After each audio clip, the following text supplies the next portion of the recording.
पापा करण जौहर की दो favourite nepo kids Ananya Pandey और आलिया भट्ट, इनकी फिल्में जो हैं अक्टूबर महीने में रिलीज़ होने वाली हैं।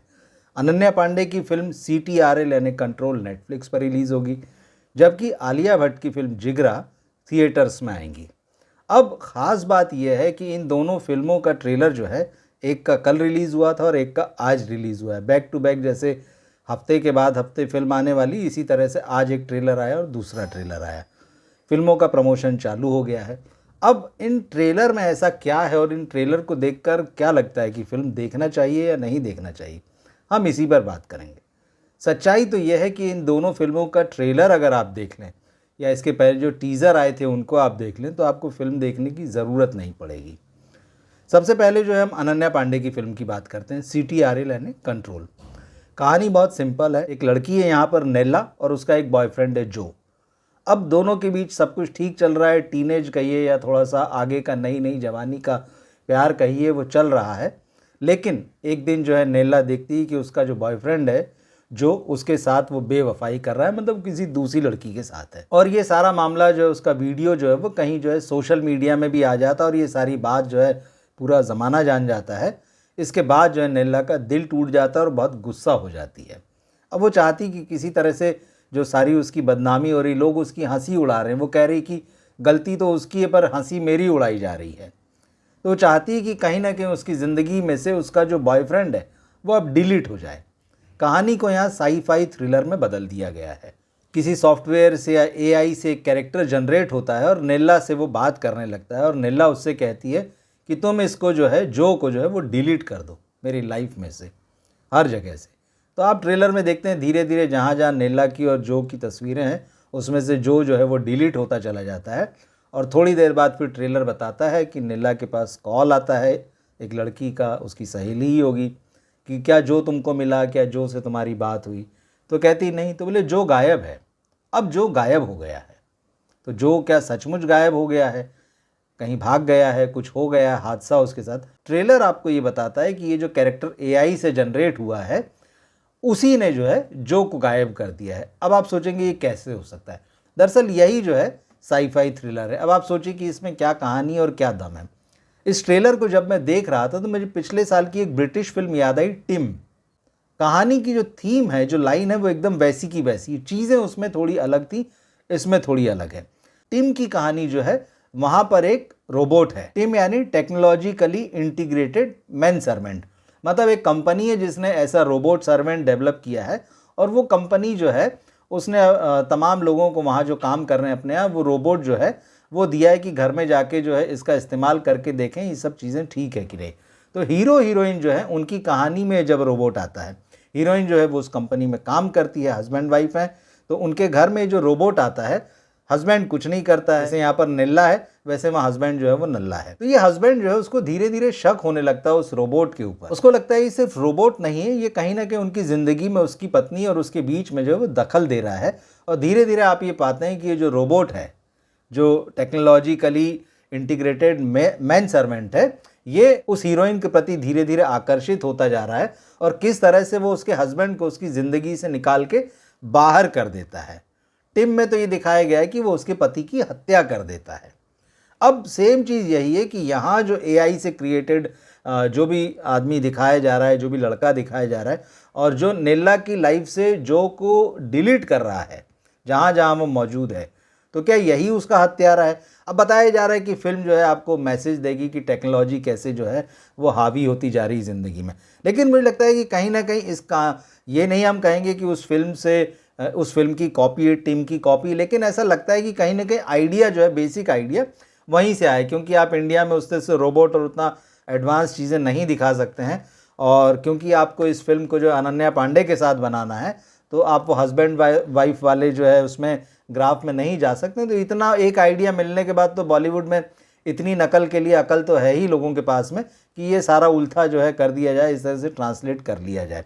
और क्योंकि वो फिल्म भी नेटफ्लिक्स पर रिलीज़ हुई है, ये फिल्म भी नेटफ्लिक्स पर आने वाली है, तो ये संदेह भी मेरा जाता है कि हो सकता है नेटफ्लिक्स में ही कोई हो जिसने आइडिया दिया हो कि भाई ये फिल्म आई है, ये पिछले साल अगस्त में रिलीज़ हुई थी, इस फिल्म को किसी तरह से हिंदी में बना लिया जाए। तो ये सारी चीज़, तो इस कहानी को आप देख लीजिए, किस तरह से ये मॉडर्न टेक्नोलॉजी के नाम पे आपको क्या चीज़ देने की कोशिश कर रही।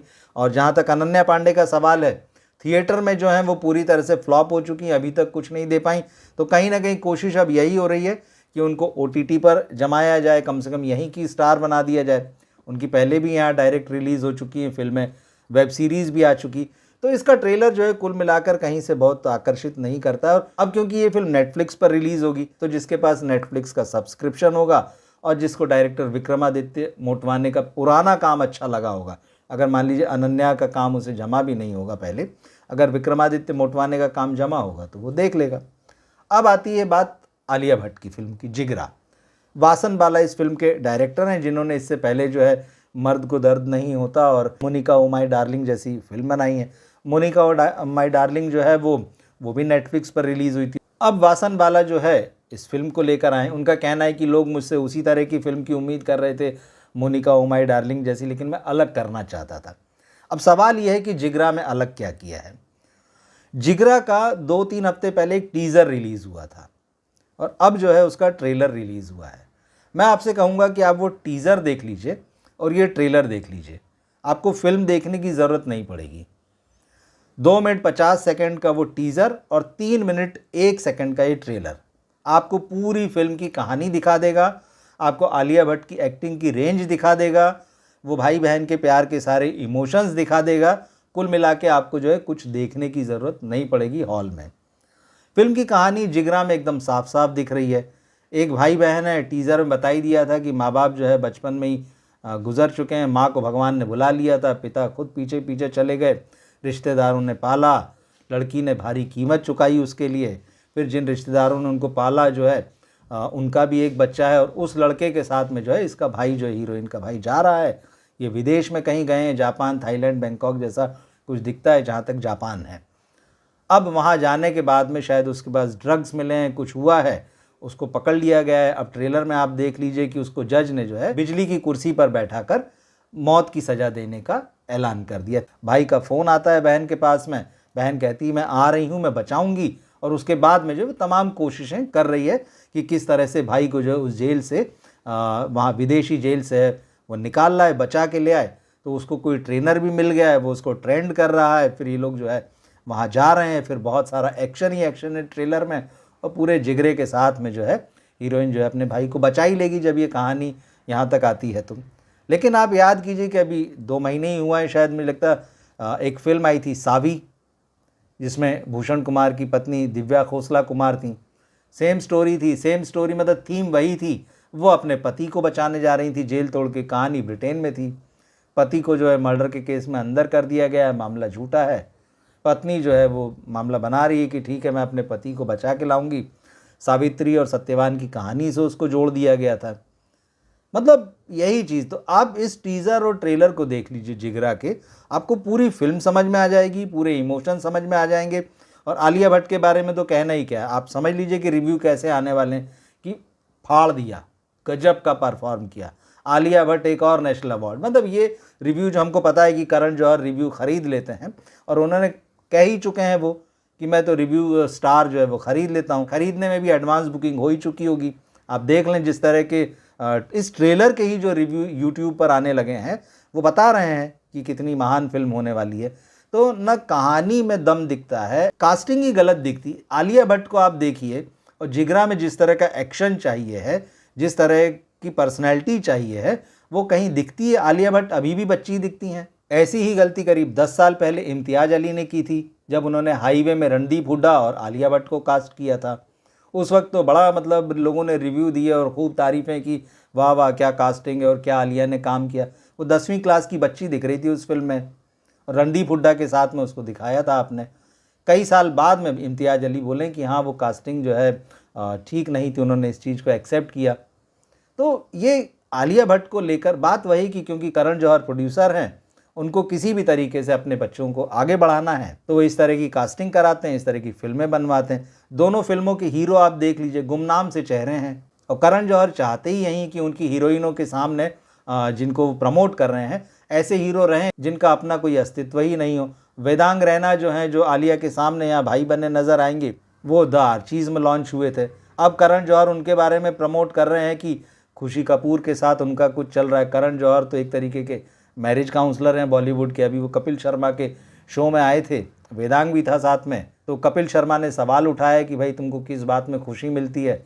करण जौहर उसमें अपना तड़का लगाने लगे, इशारों इशारों में वही बात होने लगी। तो इस तरह से चीज़ें चल रही हैं, इस तरह से फिल्में बन रही हैं, इस तरह से कलाकारों को आगे बढ़ाया जा रहा है, इस तरह से उनकी पब्लिसिटी की जा रही है। तो ये कितनी सीरियसनेस है आप खुद सोच सकते हैं। तो जहाँ तक मैंने ट्रेलर देखे और जहाँ तक मैंने समझे, तो CTRL कंट्रोल का जो ट्रेलर है मैंने आपको बता ही दिया, उसकी कहानी भी है वो कहीं से वो स्टोरी लाइन इंस्पायर है, लेकिन ऐसी नहीं है। यूथ में एक सर्टेन एज ग्रुप को भले ही वो थोड़ा बहुत अपील कर सकती, लेकिन उसकी मास अपील नहीं है।